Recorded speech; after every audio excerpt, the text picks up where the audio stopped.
I think I came because, well, it's a chance to meet up with lots of people who have similar views or different views, but you can discuss it. I don't have many youth in my own church or in my church at university. I think it's a place where, it's about the only place where you can sort of get this level of fellowship, this amount of young, passionate Christians, and I love that. It's sort of affirmation thing for me every year.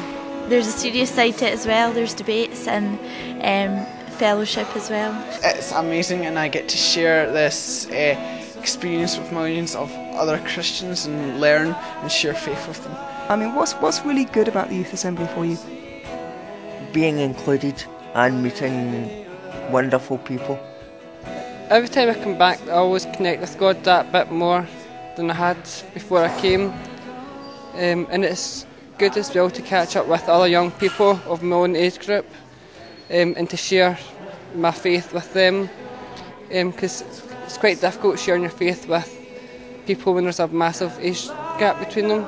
The purpose of the Youth Assembly is primarily to provide young people with a voice in the life of the church. The church is kind of dominated by clergy and older people, so what we try to do this weekend is create a space for young people from the age of 16 to 25 to put their fingerprints on the church's story, to talk about things that are important to them and things they think should be important to the church. They have a good opportunity to input into the decision-making process of the church. So the young people here meet and they debate issues that are relevant to them, and then they go back to the General Assembly of the Church of Scotland and say, these are the issues that young people think should be affecting the church and changing the church. This is my third Youth Assembly, and certainly since I've been, it's been evolving every single year. This year we've made a large change in the debates. Last year it had been a big change from other things the year before. The numbers of people who've been coming to the events have been growing gradually over the years. This year we've taken over the whole of the Apex Hotel, and we've got almost 300 people here. I went flying between Earth and Moon. There is a real need for this kind of space where young people can come and have a bit of solidarity and get a bit of energy to go back into the realities of church life, which are often quite isolating and difficult, and where often they are ignored and not integrated. For me, in a congregation where there's not a lot of people my age, in fact there's no other people my age, coming here and realising that there is other Christians out there that are experiencing the same problems and likewise, and it's just been a tremendous help, and it's a big build on my faith as well, because it's not something that I generally get back home at church. The Youth Assembly has been a place where I've made lots of friends, lots of really great friends who've all been there for me, who've all spoken through issues with me.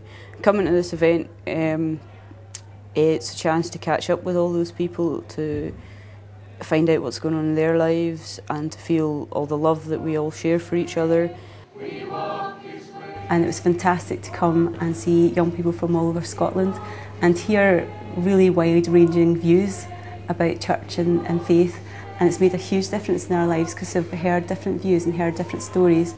And her mother, she could become an addict, she could become a criminal, but I know in the deepest places in me that no matter what happens to this little girl, I will love her. I'm crazy about her.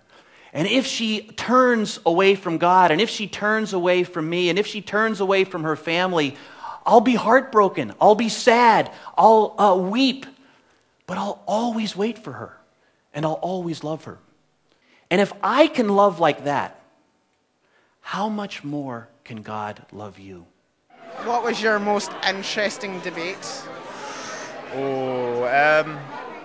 I think probably the future church. Just seeing how things are going to change in the future church. And the church's mission shall change and develop over the years. But the big question is, in what direction? What will our future church look like? I don't think it matters the size of the sermon, the length of it, it's the content. I think there's a number of different things we hope people experience this weekend. We've got the debates, which we're looking for people to learn things they probably didn't know about how the church works. the current measures at the moment aren't doing enough against climate change, so surely we should say to expand current measures so that we're actually improving what we're doing rather than just carrying on the same way. We're looking for them to delve deep into issues they might not have looked at before. Do we need God's help with the internet? God's help with our kind of virtual world that we live in, where you can communicate an emotion by the click of a button? We don't think we should be trying to train individuals to deal with this, but know who to refer to. We've got people from all over the country here, and we've also got visitors from abroad. We've got some Kenyans, we've got a couple of Danes who come over to run something called the Cathedral of Silence. You can have a little bit of peace and discover what might be in silence, because people need the silence to discover Christ in, I think. So you could pass him in the noise. We have communion and a late night worship, which is always very emotional, a very deeply spiritual experience for most people, and I think that young people get an idea of how worship can be done and how they can look at their faith, which they probably don't get from their normal Sunday church or youth group. On the whole, we just want people to have had a good experience, to know that actually being a young Christian is a great thing, a good thing for them to be. And we hope that when they leave here, that they leave changed and transformed, that this has been a place of nourishment for them, and that they go out into the world and live the gospel. So the whole experience, I think, impacts all five senses.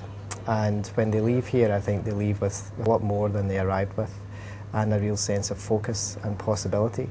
Still tough when they go back to their churches and they're still just the one young person under the age of 50, but I think they get more resources here that make them more resilient for the journey ahead.